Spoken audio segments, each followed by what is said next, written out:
On behalf of the New York Wine Grape Foundation, we welcome you to New York Wines Online, Chardonnay, the other white grape with Dan Belmont. While we wait for everyone to get logged in, we would like to review a few logistical details. If you find yourself with streaming issues, please limit other internet users in your office or household. You may need to close all other open browsers, or you may also find it helpful to log out and log back in with Firefox or Chrome. We have two forms of communication for today's virtual event, the chat and the Q&A section. The chat section is an informal way for you to communicate with other attendees. Be sure to select all panelists and attendees in the drop-down To field, as it can default to panelists only. Additionally, we have the Q&A section. This is a way for you to ask questions of our on-screen panelists. Please be sure to enter any questions for these panelists into the separate Q&A section. We will do our best to get to all of your questions at the end of the session. Today's webinar is being recorded and streamed to Facebook Live and will be available to all attendees after the webinar. To begin today's webinar, I would like to introduce Dan Belmont. Dan has spent hundreds of classroom hours thrilling guests with wine and cheese education on both sides of the Atlantic. He fell in love with wine visiting the Finger Lakes wine region in New York State and has since worked as a brand ambassador and hospitality consultant for several notable Finger Lake producers and the statewide industry, and judged the New York State Wine Classic in 2019. Dan is a certified American wine expert and holds the Level 3 certification in wines and spirits from the WSET. His decade plus of experience is the engine behind his latest work, Good Wine, GoodPeople.com. delivering good wine UK-wide. Previously, he led the education departments of New York City's famed Murray's Cheese, the largest artisan cheese retailer in the US, and Bedales of Borough, a trio of London wine bars. Excited to have you with us today, Dan. I hand the mic to you. Thank you so much, Rebecca. Hi, everybody. Happy Wednesday. Good afternoon and welcome. Thanks for the kind introduction, really. I am a New York native of Eastern Long Island, a longtime resident of Astoria, Queens. Let's go Mets. It's been a rough couple weeks, but let's go Mets. Other news, exciting stuff from across the pond in London, where I currently reside. We just launched the New York bottleshop.co.uk, and I boast the largest by-the-bottle offering of New York State wine in the United Kingdom, and it's all powered by good wine, good people.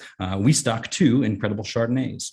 I fell in love with wine in New York, the people, the community. My experience there has created the lens through which I see the rest of the wine world. But enough about me. I am obviously thrilled to be here. We've got such a fun topic and even better company. The theme of today's tasting is Chardonnay, the other white grape. And we hope that the session is a great introduction to the New York State regions, styles, producers, and wines. Chardonnay was first successfully cultivated by Charles Fournier and Dr. Constantine Frank in the late 1950s at Gold Seal Vineyards in the New York Finger Lakes region. Chardonnay is the state's second most widely planted Vitis vinifera European grape variety, behind Riesling. And while Riesling often takes the spotlight, I am so glad that Chardonnay is getting its moment in the sun with this webinar today. I recently took an unofficial poll of my social media community, which is chock full of trade professionals, and I asked, what do you think of when you think of New York State wine? And Chardonnay was mentioned nearly as much as Riesling, which is super good news. Sparkling wine also widely mentioned, and I think Chardonnay obviously plays a big role there too. It is a versatile grape that pairs perfectly with food and summer days. And so to introduce our esteemed guests, the producers of the wines in today's flight, also in the order in which we will taste them, we have Ben Riccardi, who is the owner and winemaker of Osmote. And we are tasting the 2018 Chardonnay from Seneca Lake in the Finger Lakes. We are also joined by Alex Rosanelli, winemaker of Hounds Tree wines, with their 2017 Estate Chardonnay from Long Island. And we are joined by Jeremy Broshears, representing Damiani Wine Cellars with their 2019 Chardonnay from the Finger Lakes. So we want this tasting to be a conversation, not just between myself and the panelists, but with you, our guests too. So please pop any questions you may have about the specific wines or otherwise into the chat box, and we will make every effort to answer them as we go along. If I decide we can tackle it better later on, I will table it, but we will make sure to get to everyone's questions during the session. I'm always happy to talk wine and cheese, and I know that many of you have Cabot samples on hand. So please let us know which cheeses are singing with these Chardonnays. Finally, a big thank you to our hosts, the New York Wine and Grape Foundation at New York Wines, NewYorkwines.org, as well as the three producers joining us today. So without further ado, it gives me great pleasure to introduce our first guest, Ben Riccardi, who's the winemaker and owner of Osmote Wine Company, which is based in the Finger Lakes on the northeast side of Seneca Lake. And we are going to kick this flight off with the 2018 Seneca Lake Chardonnay. Ben, how you doing, mate? I'm well, thanks. Good. Thank you for joining us. Yeah, pleasure to have you, really. So Ben, take a couple minutes, introduce yourself, introduce the brand, and introduce today's wine. Yeah, terrific. Ben Riccardi. So I'm from the Finger Lakes. I grew up outside of Ithaca and studied vineyard management at Cornell, and then traveled the world a whole bunch to learn as much as I could about winemaking. And with all that hopping back and forth between countries and hemispheres, and I came to realize that I grew up in one of the great gems of the winemaking world. So while I was the production winemaker for City Winery in Manhattan back in 2014, I concurrently started to make Osmote wine. I saw an opportunity. I had a 2010 Ravines Chardonnay on a trip back home from the city, and I was really pretty gobsmacked with this wine, and thought texturally it was really compelling and very interesting.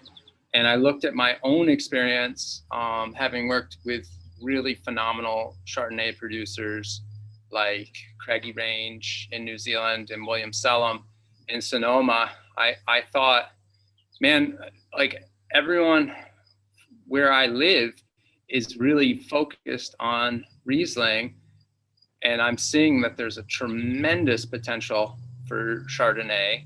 And I think I have some of the skills, the tools, the knowledge from my travels to really make an impact and stand out and do something different, and just really add to the conversation. And it was really important to me, especially around 2014.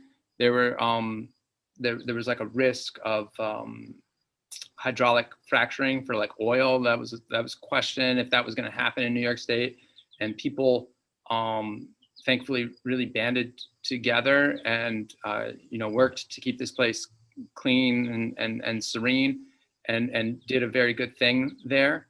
But it was a gut check to me, and in a moment as tasting great Chardonnay, knowing that I like Chardonnay a lot, have something to offer to it, and that I could do something in work that will really preserve and promote agriculture and keeping the Finger Lakes, keeping upstate New York green and sustainable.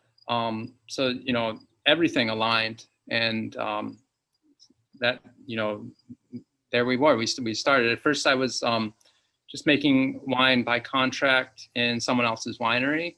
And then 2017, I moved up here, continued to do that, increased the scale of it, got over 1,000 cases. And eventually, after the 19 harvest, I was so big that since 2020, I've been in my own production space, and I'm making about, about 2,000 cases of wine per year. I would say at least a third of that is Chardonnay. I also have taken a keen interest in some of the more historical grapes from the region, some of the hybrids. What I like to think of as heirloom varieties, the varieties that kind of like pillared the region before we realized the real potential that we had with vinifera, things like Chardonnay and Riesling. Sure. And I do a little, Cab Franc and stuff, and it seems to be going well. We're for sale in the UK, Japan, and all across the US. It's awesome, mate. Congratulations. What does the word osmote mean? Yeah, so I say it means to move naturally towards balance, and I thought, taking the word osmosis, taking a water word and from science, and I thought it could really encapsulate some of the magic of the Finger Lakes, because in reality, where we are is it's too cold a place to really grow grapes. Things are changing, but we have some extremes here, which on paper mean that we shouldn't be able to do what we do. But because we are the Finger Lakes, and lakes carved by a glacier millions of years ago that are of such an incredible depth, ultimately is so much water that they don't freeze, and that little bit of heat that comes off the water naturally balances our vineyards. So the whole region is like osmote, moving naturally towards balance. And then the word kind of makes sense for a lot of my winemaking philosophy too, because while I don't think it's fair to say I'm a natural winemaker, but I really trust in indigenous ferments. I believe that there's an ecosystem in the vineyard, and it comes into the winery on the skins of your grapes. And if you trust it and foster it, the wine will make itself. So a naturally balanced environment and a naturally balanced sense of winemaking, osmote through and through. Awesome. That's great. Why don't you tell us about the wine that everyone has today? So we got the 2018 Chardonnay. Yeah. So say the fourth or third vintage, fourth vintage of Chardonnay. Beautiful textural wine, and as I had mentioned before, I like to trust in indigenous fermentation. So I have always a really long and slow fermentation process, and that's taking place in very large oak barrels, like 400 liters. So like 200 something gallons. There's Sade in the winery. She's the godmother of all things great in Chardonnay. Keeps me running as a smooth operator. And those are the big barrels. And here I am inspecting some Chardonnay. And 18 was a really difficult year in the vineyard, but Chardonnay is a really terrific grape in that situation, because it's one that you harvest early. So I think I was able to catch what was like a real kind of life-saving Indian summer in 2018, and get the grapes off early, capture a sense of phenolic tension with the high acid earlier picked grapes, and I really like to put some emphasis on that that tension, and sense of verve.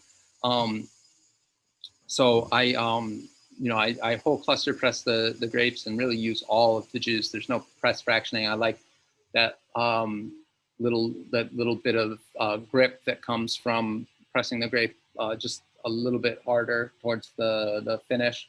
And I think you can feel in this wine, there's a lot of fatness, and even, you know, picking early, there's a lot of richness and ripeness. It carries the weight of this wine, carries oak really, really well. There's a fair, you know, there's always a fair amount of newer oak in my Chardonnay program, but you know, the structure, the richness, the layers of the fruit, and the, you know, that long, slow ferment in oak, it all integrates really nicely, I think.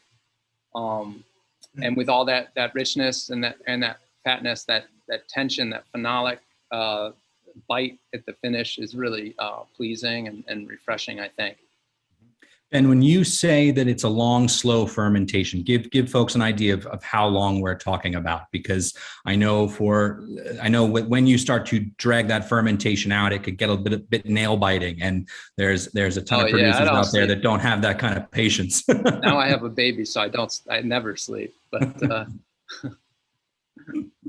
you know, you just gotta trust the process. Like at this point, we got so much technology and ways to monitor stuff, and people have been doing this for centuries. Like, you know, strive to work with clean fruit, treat it gently and with respect.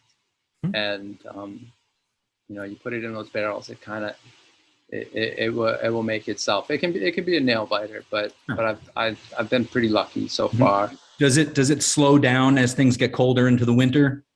Yeah. Pushing it that long? I'm in my second facility, but through the history of Osmote, I've always been in really pretty rustic winemaking environments. So really, I pick usually like first or second week in October. You know, like I said, 18 was kind of an Indian summer. So, you know, I had some heat to work with, get the fermentation going. And ultimately what happens, it just, it gets so cold, and it starts to affect my barrel room. And then a real like seasonality takes over, and the barrels kind of go to sleep. And, you know, I keep them topped up. I smell them all, you know, every other week. Taste them, smell them, monitor them, and usually I'll hard bung them, even though I know that they still have some energy in them. And then come springtime, you start to see like a crocus or a daffodil or something popping up, and you better go to the winery because you probably have bungs popping out your barrel. And then that's just the magic of it, and why I say you know just like trust it. There's a magic. There's something that happens, and you know, the ferments, they finish in springtime. It's pretty wild. So Ben, we got a couple of questions coming through. The first is from David Sitt, and we have, why did you decide to make two stylistically different Chardonnays? Did the grapes themselves help you determine the styles, or did you have two styles in mind and then sought out grapes to fit said styles?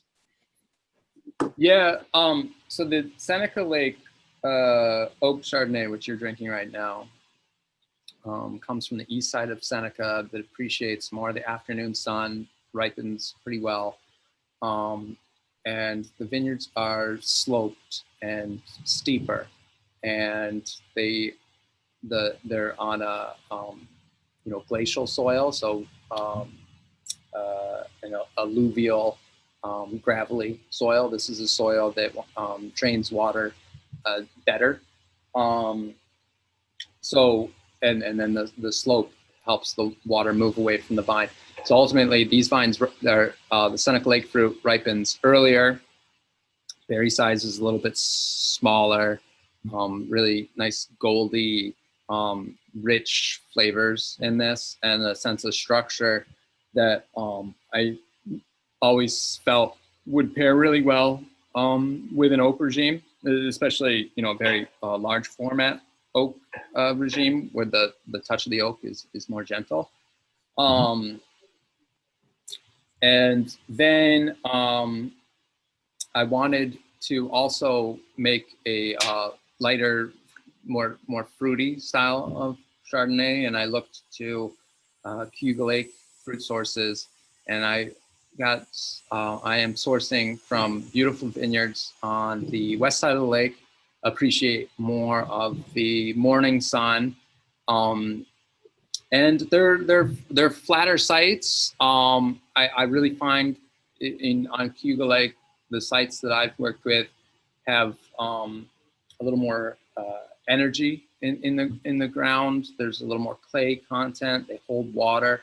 Berries are a little bit bigger and speak to me with like fruit and freshness. And I try to keep it light. I don't over adorn it. And just let the fruit speak for itself, fermented all the way in stainless steel, no oak. Great. And then Patricia was curious, and this is specifically to the wine that we're tasting today. Do you put all of it through malolactic fermentation, or is it just kind of whatever happens? Yeah, in my winery, it's kind of whatever happens. The 2018 is a total malolactic fermentation, but the wine gets its whole life in the barrel on gross lees, so like a heavy sediment. Yep. And I told you that I usually am finding the barrels fermenting into the springtime with the primary fermentation. So I get this. I go through a full malolactic, but I find that it never really comes out as overly buttery, because the wine is always alive, and that butteriness of a malolactic fermentation kind of gets re-fermented back into the wine, becomes something else. And it's all part of like building layers and creating complexity. So when you smell my wines, sometimes it can be difficult to say like, oh, I smell pineapple, or like one thing doesn't stick out. But I kind of like the subtlety of it, because actually you smell so many things, and because you can't put a finger on any single one, it really starts to speak then of complexity, and then it slams on the by the glass program, because everyone wants that second glass to figure out what's going on. Well, yeah, and there is a ton going on. I'm getting, there's dairy notes, there is fruit notes, there's definitely something green and herbaceous in there too. And it's really a lovely wine. Julio wants to know what are your favorite food pairings for this one? Oh man, whatever my baby's eating. There you go. Yeah, exactly. Good for you, mate. So I wanted to, I have one more question. I think I know the answer on this, and then I want to just kind of open it up to Jeremy and Alex and see if they have any questions for you, just because we've got, a little meeting of the minds here, and to take advantage of that. But, is Chardonnay still, is it, or was it ever cool? Is it cool? What do you say to the ABCs, those anything but Chardonnay folks? Oh, thank you.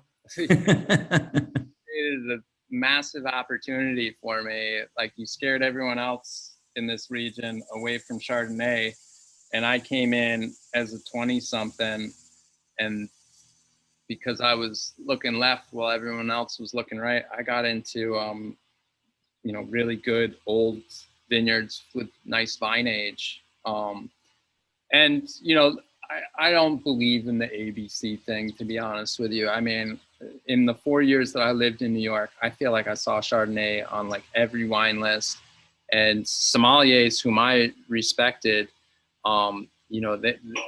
they drank Chardonnay and turned me on to great Chardonnay. And having working in New Zealand, Craggy Range, tasting Cumia River, and then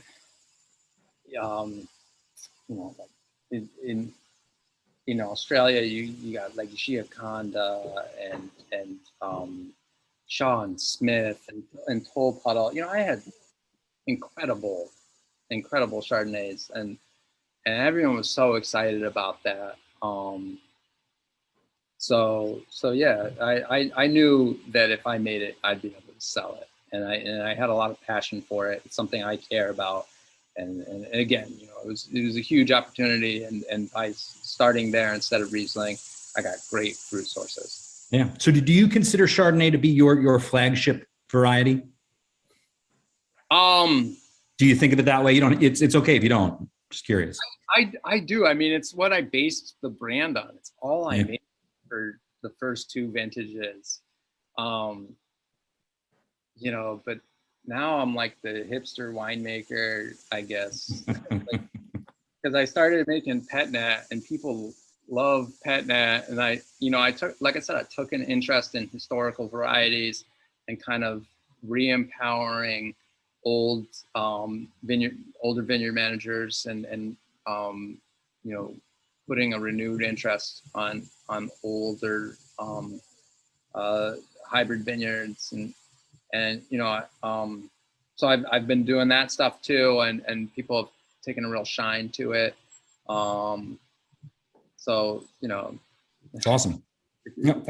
Jeremy, Alex, any questions for Ben? Any thoughts on the wine? Well, another stunner, Ben, as always. Not that I ever expect any less from your Chardonnay. I'm truly a fan and have always been. Thank you, and I don't think I ever told you this, but a couple of years ago, when I first was introduced to your Chard, I introduced it to my mother, who is a Chardonnay gal to the bone. And she's where I inherited my love of Chardonnay for sure. And she's subsequently become a huge fan as well. So I will be probably sharing the remainder of this bottle after I leave here with her this afternoon. So thank you for sharing. Really, yeah, but again, really beautiful. I love it. It's got almost, I really love the kind of spice component to it. And I'm guessing that's probably from the new oak. But are you using exclusively French barrels, right? French oak, 100%? Yeah, I use only French oak. I really only use Dargo Jaegal, which is a nice like a Burgundy Cooper. It's what I used with Pinot and Chardonnay in New York City, and I developed a real fondness for it. It's a water bent barrel instead of a fire bent barrel, so I think it brings oak into wine really, really gently. Yeah, it's really, really beautiful. I'm seeing Amberjack Carpaccio with this. Someone's having an incredible Tomo. Oh my man, he's having. I was sad to see my question picked up because, you know, Ben, I'm a huge fan of your Cayuga Chardonnay as well. I was wondering if you could talk, I know a little bit off topic, but a little bit more about the site and kind of how those two different sites work in those two wines. I know one a little more clay and limestone, one more alluvial. Other than aspect, do you share any other thoughts around kind of terroir for Chardonnay in general in the Finger Lakes, or specifically in vineyards that you're working with, or anything you look for in particular in a Chardonnay vineyard? I mean, this is an excellent question. You know, I mean,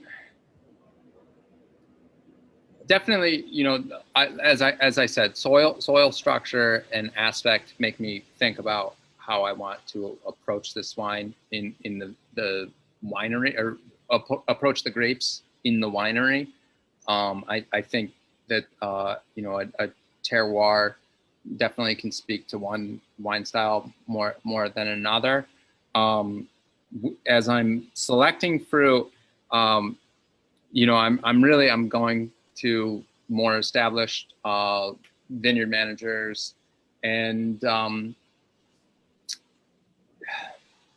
you know, just kind of lucky to get what I can get.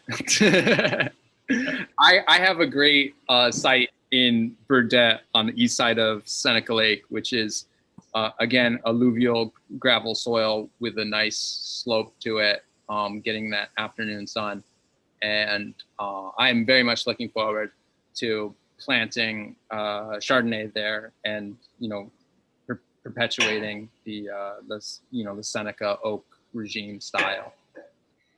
Cool. I hope that answers your question. It's a very thoughtful question. So let's actually pivot. Ben, thank you so much. We're going to pivot over to Alex, just in the interest of time. And I think we're going to have more questions for everybody at the end as well. So we'll definitely hear from you again. But I want to introduce Alex again. We have Alex Rosanelli from Hounds Tree Wines, and he's got the 2017 Estate Chardonnay. Alex, please introduce yourself, introduce the brand, and introduce the wine. Thanks Absolutely. for joining us. Yeah, thank you. Thanks for having me. So we've been in operation since 2015, relatively young brand. We farm 30 acres of estate vineyard on the east end of Long Island, of which about 10 acres is planted to Chardonnay. It's actually our largest planting by acreage. So we've been working with Chardonnay since day one, and one of my favorite varieties to work with, in general. This past year, we opened our first tasting room, which is located in Williamsburg in Brooklyn. In addition to our Chardonnay, we make and grow at our estate vineyard Merlot, Cabernet Franc, Cabernet Sauvignon. Classic Bordeaux varieties for the east end of Long Island. So Chardonnay is the only white variety that we work with, not the second white variety that we work with. So it's been really core to our project and our core white wine. Since 2016, we've planted a couple other varieties on the vineyard and look forward to working with those in the future. One of them being Marsanne and Roussanne, which will be our other estate white wine. Yeah, so Chardonnay's been a lot of fun to work with. It's a favorite variety of mine. And we're really excited to have it today. So looking it's been exciting to see so many great Chardonnays popping up. I mean, we've been seeing more of them from the Finger Lakes as well, and then it's really been a core variety on the east end of Long Island where we are. So excited to be having this conversation. It's awesome. Why don't you tell everybody about the wine that we're tasting today, the 2017? Yeah, absolutely. So 2016, 17, same method of production for these wines. So it's 100% estate fruit, and we source the fruit from a single block at our vineyard, which is Dijon Clone 95. Some of the oldest Dijon Clone vines on the East End. These were planted in 1996, which is not that old in the grand scheme of things, but for East Coast wines and for Dijon Clone Chardonnay, it's been cool to work with some relatively older vines for that. This wine, we do in a couple different harvests. So we do a sequential pick. It's not a single pick. I generally like the kind of tension that the earlier picks bring to the wines in terms of acidity, and then really doing some of those later picks in terms of physiological maturity of the fruit. In terms of the region, North Fork, Long Island, compared to someplace like the Finger Lakes, longer growing season, more moderate maritime climate surrounded by water. So really that kind of, Indian summer effect as well, but really stretching into the fall. So our last pick for this wine is probably sometime in mid or early October. We really get that long hang time for that kind of full physiological maturity of the fruit, those really kind of golden skins. Ben mentioned something in his conversation about kind of phenolic tension and that kind of extraction. That's something we always look for as well. So while some of those earlier picks we're doing whole cluster pressing, just really focusing on that kind of minerality and bright tartness of the juice to add a little bit of kind of backbone to the wine. In those later picks, which are kind of the bulk of the wine by volume, we really are kind of pushing extraction, sometimes a little bit of a soak, sometimes just with that kind of incorporation of the press fraction, really kind of pushing that kind of phenolic extraction into the wine to give it that texture structure. I think one of the things that I love about Chardonnay, particularly from the East End, is it really does highlight as a variety kind of the sense of place, and we are surrounded by water, and there is always this kind of maritime quality and the salinity to a lot of the wine. So in general, I try, this is an unoaked wine. It is partially barrel fermented, which I'll speak to in a second, but I really do kind of want to keep the fruit itself at the center of the wine and keep that focus on the fruit that we're growing in our estate vineyard and the vintage and the terroir of the site. But really, I think the ripening and the way we handle the wine does kind of push past kind of primary fruit aromatics. So we're not necessarily looking for that kind of clean, crisp, like apple or pear, looking more to kind of go past that to get into kind of, more honeyed tones, and then also looking to kind of bring out some of the savoriness that I think we experience in Long Island in general, which is kind of this kind of green olive note or dried herbal note, definitely more of those kinds of green as well as honeyed tones, adding a lot of kind of complexity and interest to the wine, along with kind of white floral elements. So, that's been kind of a core element for us, and then kind of marrying that phenolic extraction with a little bit of barrel fermentation, with lees aging, although without using new oak. Okay, cool. I actually, so on your back label, it mentions acacia barrels. Acacia, Tell me about those. Tell us about, why, and then the what. What's the result from that compared to, let's say French oak? Yeah, 100%. So we actually use D&J acacia barrels, as Ben mentioned, D&J, the cooperage. So it's acacia. So it's a different type of tree from oak. It's acacia tree. So these same French cooperages that bring in French or Hungarian oak and make barrels in France are bringing in French grown acacia wood. They're seasoning it and curing it in the same way that they would new oak. So we use about 30% of this wine is fermented in acacia barrel. Most of that being new, some of that being older acacia. What I really like about it is it allows for a barrel fermentation in a new barrel without adding any oak flavor. So it has similar kind of tannin structure and adds similar phenolics to what you get out of oak, but doesn't have any of the kind of vanilla or kind of other types of flavors that would generally come out of oak wood. So it's adding some of that tannin contribution. It's also more porous than oak, and as oak barrels get older, they actually become less and less porous as they become less and less neutral. And I really like kind of that micro-oxygenation that happens in a new barrel, particularly when you're fermenting on gross lees or on juice lees, which is something that I like to do and do for this wine in particular. So I am looking to that oxygen to help evolve and mature the wine and kind of really bring out some of those more kind of secondary type of aromatics rather than that primary fruit. So I think the acacia does that really well in the sense that you get that kind of micro-oxygenation of the wine, and at the same time are getting a little bit of that tannin contribution, and which I think marries really well, particularly with the tannin extraction from the skins of the grapes to get that kind of marriage of wood tannin and berry skin tannin, while not covering up the wine with any types of flavors of vanilla or oak, because I really do want to kind of keep the focus of this wine in particular on the fruit. And I think it's a technique that I had worked with in Oregon, working with Pinot Gris, which is typically not an oak variety. And I wanted to bring it in here because I was really liking the flavors that I was seeing in oak Chardonnays from the North Fork Long Island, particularly when they had significant bottle age. So I'd see bottles that were, 10 years old plus, and was really finding this really kind of beautiful herbaceous character, this salinity, this savoriness to the wines, kind of after the oak had this long period of time to kind of integrate and almost go away. And I wanted to see if I could bring out some of that and really focus on that as the primary focus of the wine, as the expression of the terroir, rather than kind of need to keep it for 10 years in bottle to kind of integrate away some of those oak flavors. So wanted to kind of keep it focused on that fruit while bringing in that tannin balance, that structure, that kind of richness from barrel fermentation, and kind of the development of the aromatics that happens from the oxygenation. Super cool. You've pretty much answered my question that I had lined up for you, and in that instance, great. But Chardonnay is often referred to as a winemaker's grape, and I think this is kind of also my retort to those ABC folks, and my wife included. But you could slip in a Chablis in there, and she wouldn't know the difference. So it's great. It's got very notable versatility, right? And so when someone says, "Oh, I don't drink Chardonnay," for me, it's like, it's like telling me you don't like music, right? There is a Chardonnay out there for everybody. You might not have found it yet, but I promise it exists. And so, it's kind of a chicken and an egg question. What comes first? Are you managing the grapes to make a certain style, or are you making a certain style based on the grapes that you achieve from any given vintage?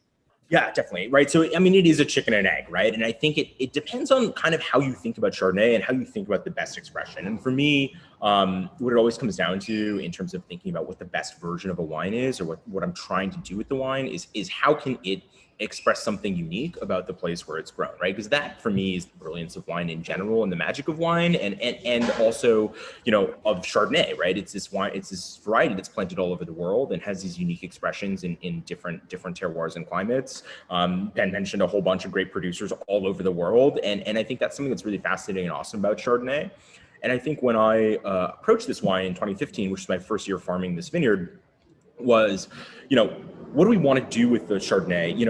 I could make 15 Chardonnays. I could make 15 Chardonnays that would all be different wines, right? What can I do with Chardonnay that's really going to be a unique reflection of this place and is going to say something that's unique, and it's going to be a wine that's going to showcase, at least at some level, that it couldn't have been made somewhere else, right? That this is a wine that's going to be reflective of its environment. And I think that was really core to me. And that was really kind of what got me thinking about the different elements, right? And some of the things I love about the North Fork of Long Island is that you can achieve this really high level of physiological maturity in the fruit and ripeness in the fruit while retaining acidity and this really bright kind of pop of tartaric acidity. And then also that you can really ripen those skins and get that phenolic extraction while having be ripe and round and not green or harsh in any kind of way. And also that the wines lend themselves to this savoriness or to this saltiness. So I really kind of wanted to harness all of those different things, push the ripeness, push the extraction while retaining balanced alcohol, bright acidity, and really kind of leaning into that kind of savory, salty, herbaceous, floral character that I think is really interesting and unique to the maritime climate that we have on the east end of Long Island. Awesome. So I want to open it back up to Jeremy and Ben and see if they have any questions for you or comments on the wine. Also, Patricia posed a question, which I think you just answered, but and I can kind of open it up to the group. You know, does Chardonnay actually express its origins? You know.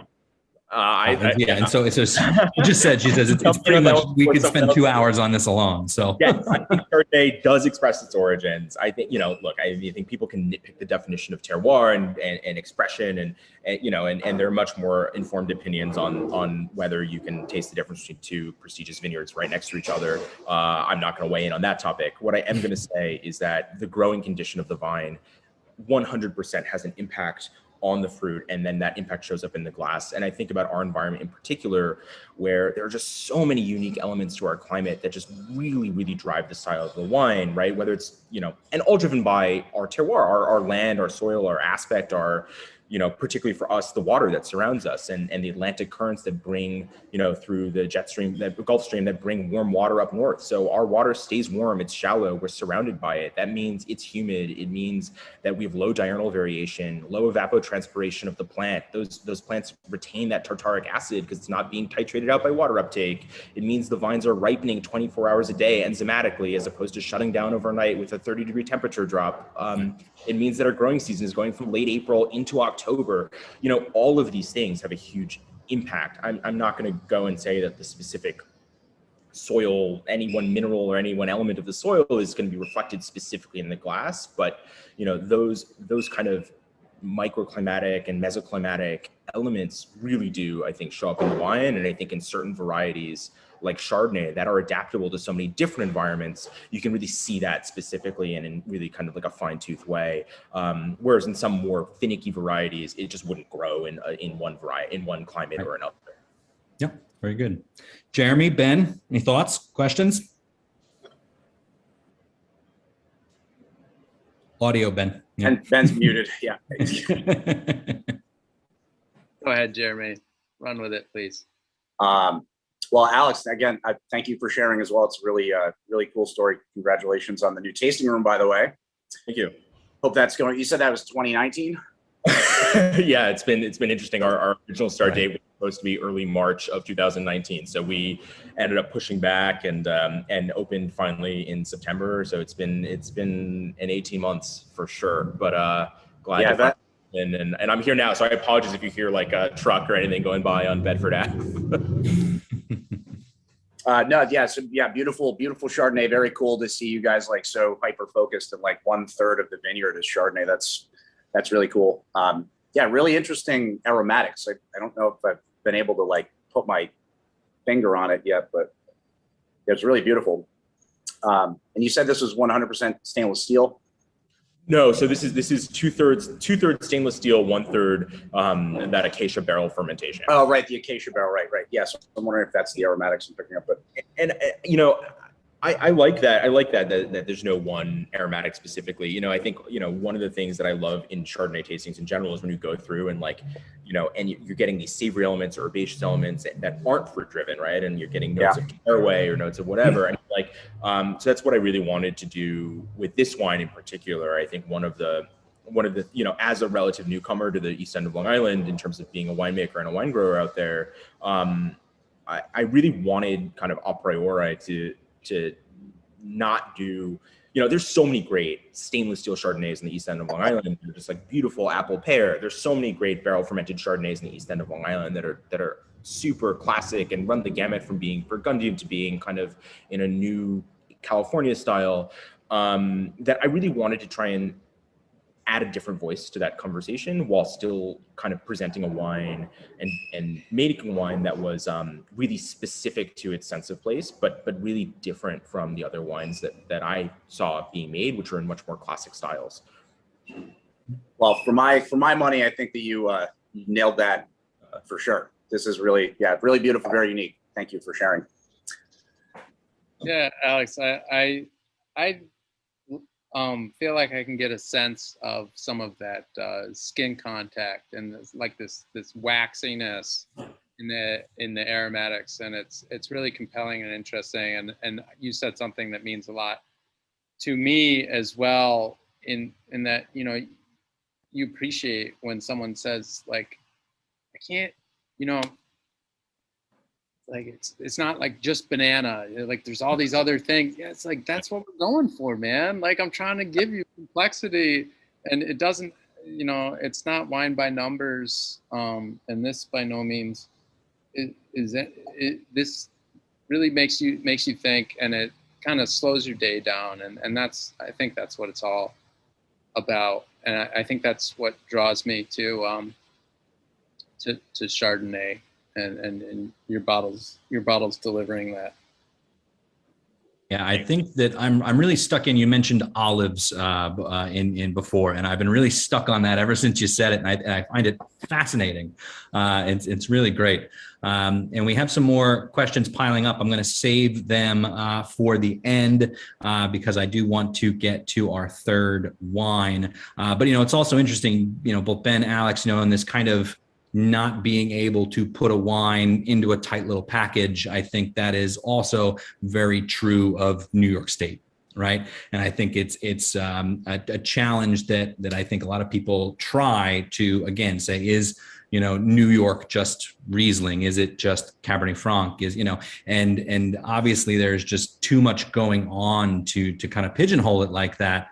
And I think that if you also take a step back and you make that your winemaking approach as well, I mean, we're limitless, right? And I think you're going to make some super fascinating wines, and they're going to keep being awesome. So thank you very much. Really good. I want to introduce our last panelist once more, Mr. Jeremy Broshears from Damiani Wine Cellars, also on the east side of Seneca. Jeremy, how you doing, buddy?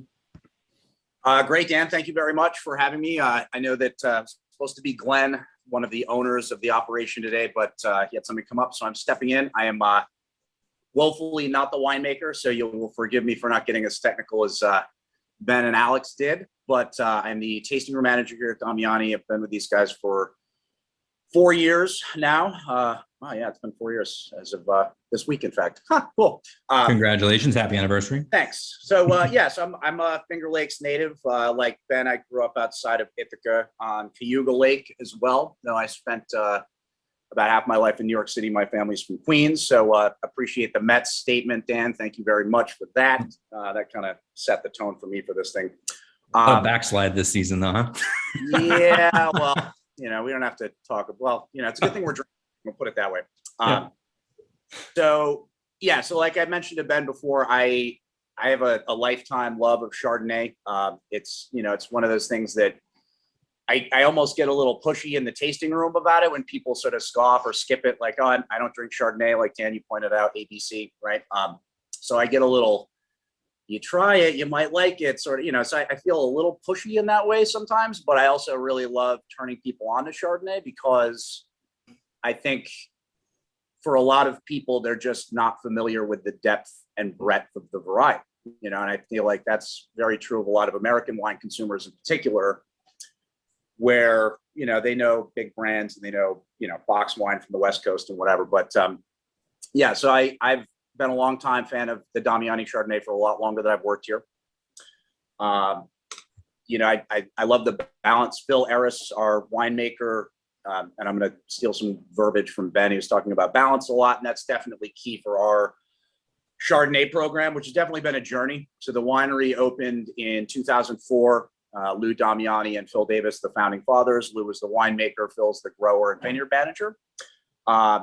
You know, the whole premise of the Damiani, well, I can't call it an experiment anymore, but the experiment at the time in the mid 90s, late 90s was, you know, let's plant the kinds of things that we like to drink.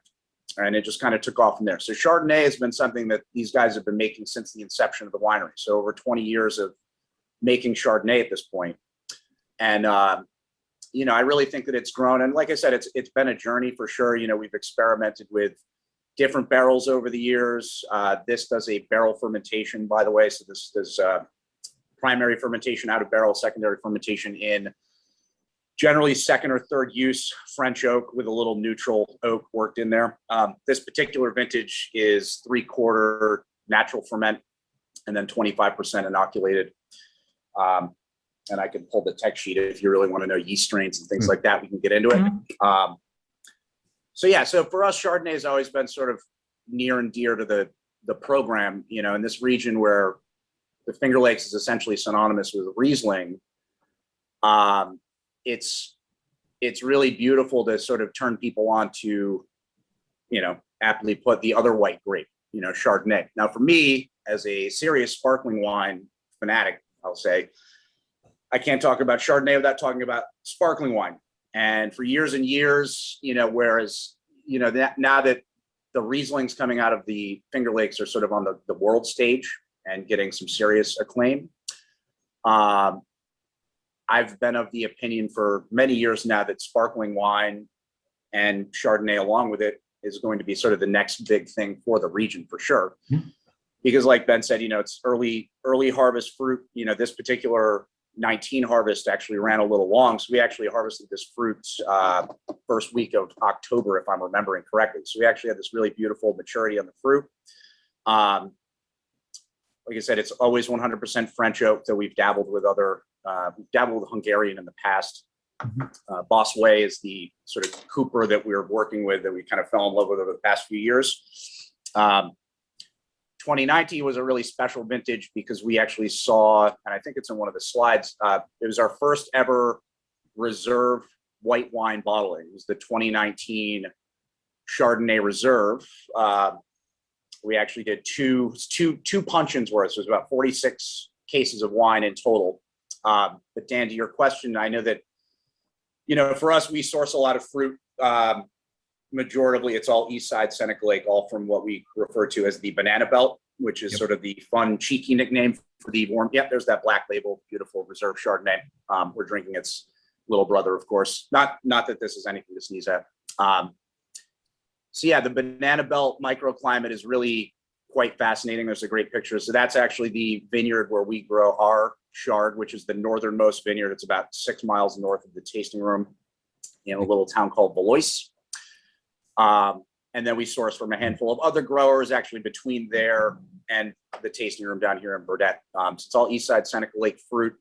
And like Ben was saying, you know, we've got the slopes, we've got the angle of the sunlight, especially the direct afternoon sunlight's a lot more intense. So the microclimate conditions here are really, really fascinating. Seneca Lake is like a really, really cool body of water and how it affects the growing around it.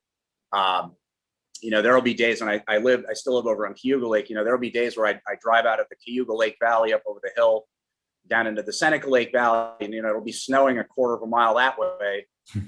And then there'll be a line in the road where the snow just stops because it's like a 2-degree air temperature difference. And, you know, as we all know, it's only a degree difference between ice and water. And that little bit of extra zhuzh goes a long way, as Ben can attest to for sure. So yeah, so this we actually over vintaged this vintage because of COVID and et cetera, et cetera. So we weren't moving through it as fast as we were before. So this actually did about 12 months in barrel, whereas historically we usually do 7 to 8. Like I said, it's all second, third use and neutral oak barrels, generally speaking. Awesome. So you did a great job of answering my question already. And I think it's actually great that you are boots on the ground in the tasting room. I think that is really, for me, just as important as, the winemaker perspective. Really, you are the mouthpiece for, for the wines that are being made. And you're also, really the best person to get the feedback from the people that are really drinking it, which is awesome. And so my question was, should Chardonnay be getting the same amount of attention as Riesling, and why? And I think you answered that. I even said, what does the future look like? And I think the future is bright for Chardonnay. I think you think that too. Yeah, I think so too. And I have to say, not to get into too much of the business, I want to stay focused on the wine as proper for these things, but I have noticed it's been a noticeable uptick in Chardonnay consumption from the tasting room in the past 2 years, for sure. And I don't know if it's, took the words out. I don't know if it was specific to the vintage, because of course, doing this where we do it, we get a lot of vintage variation, which we celebrate. And answer your question before, it always starts with the fruit. So there's no, as I think as Ben put it, it's not wine by numbers, right? So it changes every year. And I think that's special, and I think it's something to be celebrated. It gives us something new to talk about all the time. And I don't know if it's just Riesling fatigue, or if Chardonnay has just sort of become more prevalent in the conversation to wine consumers. But I've seen Chardonnay really moving lately, which really, again, as a Chardonnay fan, does my heart good, for sure. It's something cool. We talk about, Ben talked about balance. We're all about balance. It's not heavily oaked. We only do partial mallow. So it's not like overly buttery vanilla bomb. And it's fun to show people Chardonnays that have this, like, the bright acid component of like this lively mouthfeel. They're almost like dance on the palate sort of things, as opposed to like these rich, heavy, chewy, high alcohol Chardonnays that I think a lot of people just sort of by rote associate with the variety. Right. Yep. Very good. Alex, Ben, questions, comments, thoughts?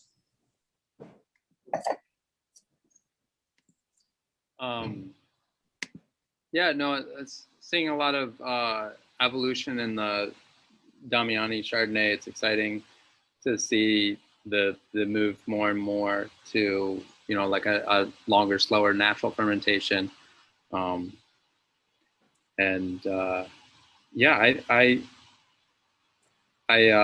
echo your sentiment. I think that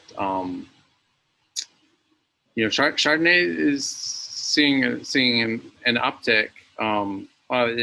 If ever, I don't know if ever it had a downstroke, really. But I think as we make more and more textural wines,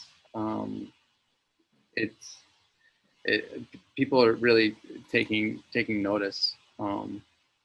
Yeah, it's nice to see that conversation shift, because you've got the depth and complexity of these world-class Rieslings, and Chardonnay has woefully been left out of that conversation, I feel, for a long time. So it's really nice to show people these deep, complex, nuanced Chardonnays that are coming out of the state.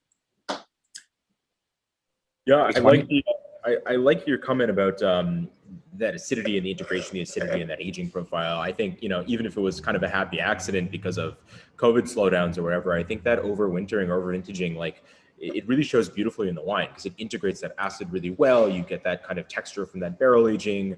Yeah, I totally agree. This is one of my favorites thus far in the years that I've been drinking Damiani wine. And I mean, I think I agree. Happy accident, to be sure. Yeah. I mean, I think to your point about Chardonnay in general is that, like, I think with any region, it takes some level of uniqueness or novelty or whatever, in terms of getting attention and kind of getting people to look closely, and as kind of the premier region for Riesling, I think the Finger Lakes definitely did that, and the focus was on Riesling, and that makes sense. But then I think people take a step back and they realize it's a quality region, right? And they're quality vineyards and quality winemakers and quality growing there, and it goes beyond one variety, and they start to relook at everything. And I think that's where there's a great opportunity for people to look more closely at these Chardonnays, which I think, as you point out, really do such a nice job of integrating that cool climate acidity and showing that brightness, but still richness and texture and balance. So I hope that people continue to look at Chardonnay. I totally expect that they will. Yeah, definitely. I totally think so too. You know, in all the years these guys have been doing Chardonnay, and I did chat with Phil Davis a little bit about this actually last week when this stuff came up, not knowing that I was actually going to take part in this conversation. And he was just talking about his journey with Chardonnay as a grower and a sourcer of fruit for the winery for so long. And he said he's worked with a lot of different growers over the years, and he is, as I think the word he used was, universally impressed with the Chardonnay that he's been able to get his hands on. And this is over the course of almost 20 years. So if that doesn't speak to the quality of the fruit coming out of this region, I don't really know what does, because that man's been working vineyards for over 60 years of his life. So he would know. Awesome. Hey guys, how's this vintage going? How's 2021 shaping up? It's a jungle out there, literally. I mean, it's been incessant rain. I don't know about Long Island. I don't know, Alex, how are you guys making out with the hurricane that just rolled through? I was super worried about it, but we ended up being fine. It went a little bit further east. It was supposed to be direct. It went further east, so we were okay. So everything was fine there. But I never like to talk about a vintage before the wine's in the bottle. I mean, like some people say not until harvest. I'm like, no. I'm going to wait till it's bottled before I talk about the vintage. But I mean, yeah, it's been wet. It's been hot. I think June, July were the most humid June, July months on record in the Eastern Long Island. So like it's been wet. It's been hot. But at the end of the day, I always think that, at least on the East End, I mean, our vintages always come down to September, October. So those are the two critical months for us. If we get those beautiful kind of blue sky, sunny falls, then it's an awesome vintage. And fortunately, we've had a handful of those. 2018 was not a vintage like that for us. It was pretty wet in the fall, but hopefully for us, fingers crossed that we can have a nice, long, warm, sunny fall to kind of ripen all that fruit and keep everything clean. Yeah, 18 was a monster. We had I refer to 2018 as the Great Deluge.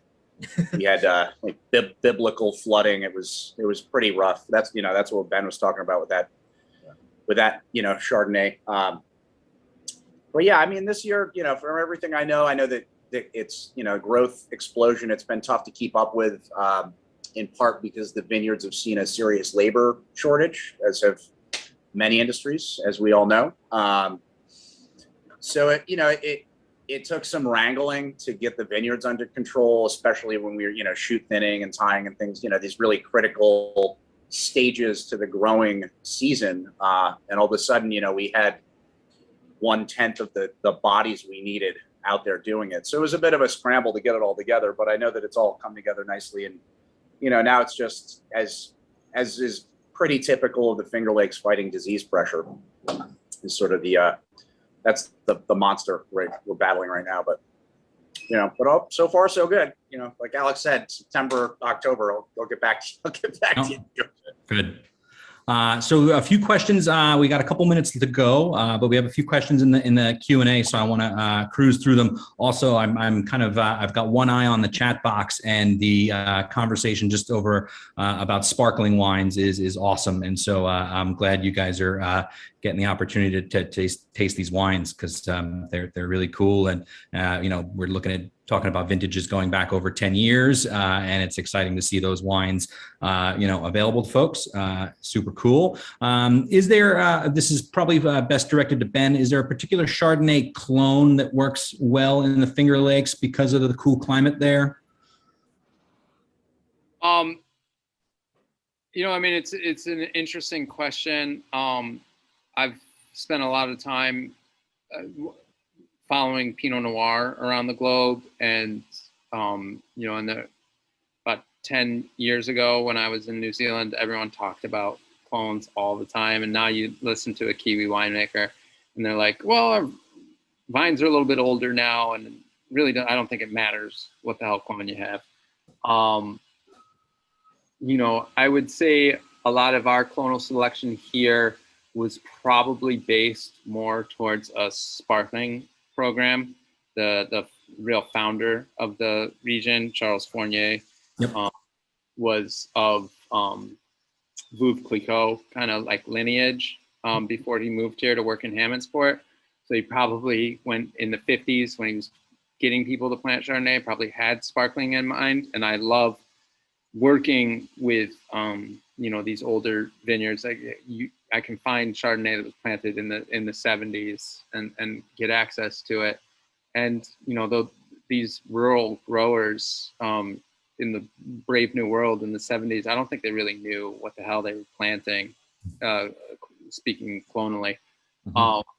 If I were to plant, I might be interested in some of the California heritage clones, maybe because they're just so like what I was working with at Williamstone was very rich, but again, let's get it in the ground and just foster these vines until they have some real vine age, and then we'll probably all be in great shape. Yep.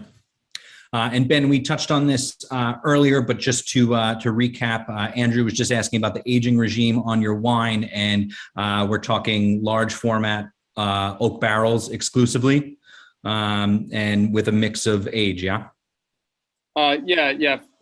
Almost all 400-liter barrels, and they they ferment in there, stay on gross fermentation lees, and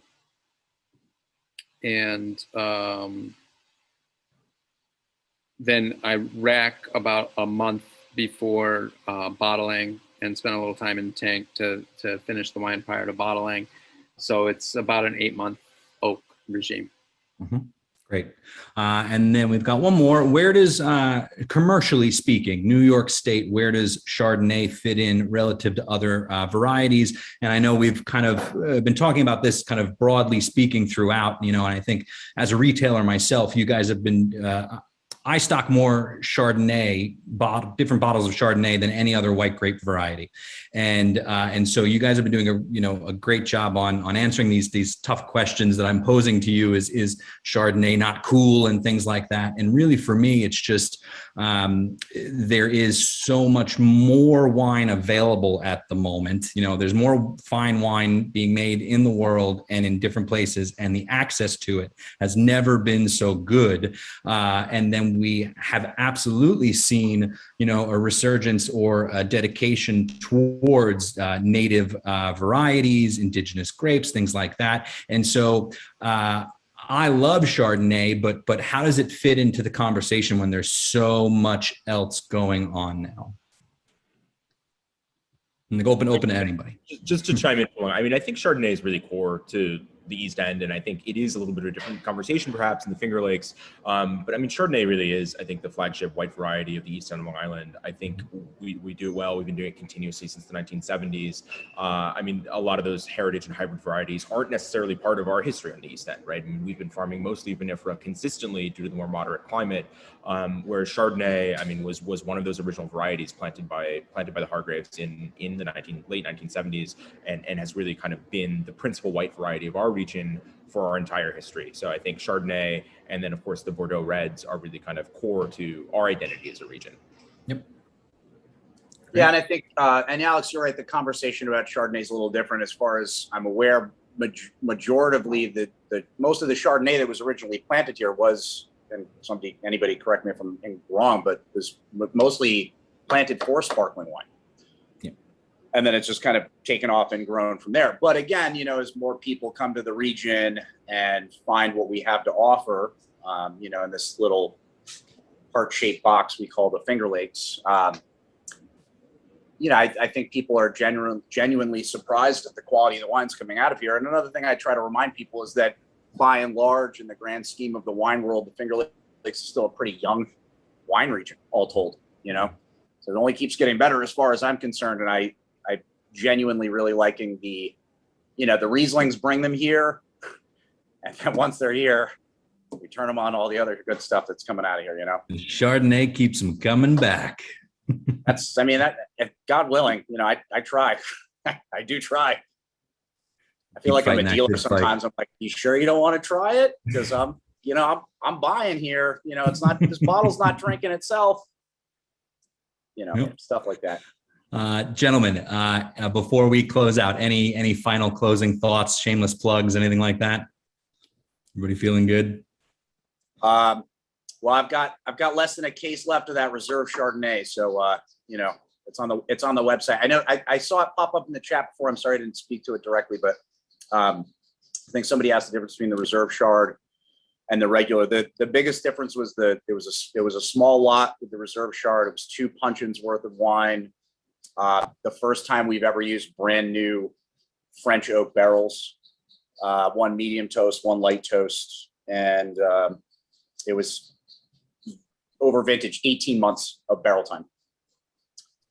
Biggest difference. So ageability was what we were going for on that guy.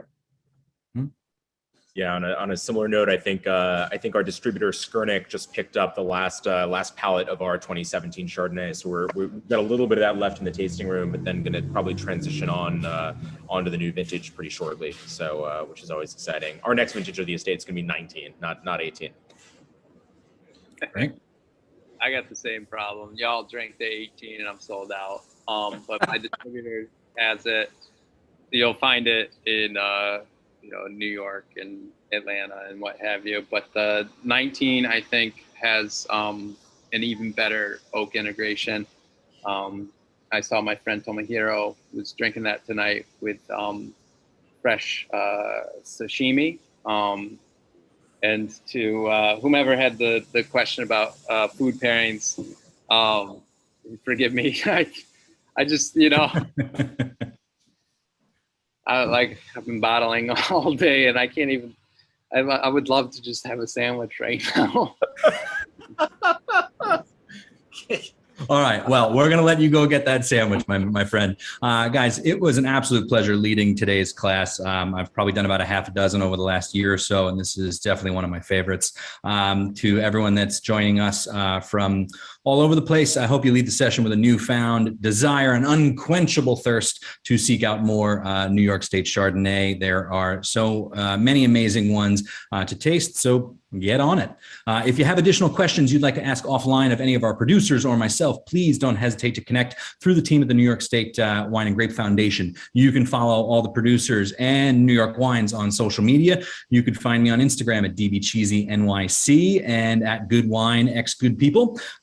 Guys, thank you all so much for joining us and have a great rest of the week. Thank you. Thanks, guys. Thanks to all of you for attending, and of course to Dan, Alex, Ben, and Jeremy for a terrific session today. As a reminder, we hope you will join us for our next upcoming event, which is the World of Wines within New York with host Carlo DeVito on Thursday, September 30th at 4:00 p.m. Thank you and hope you have a great evening.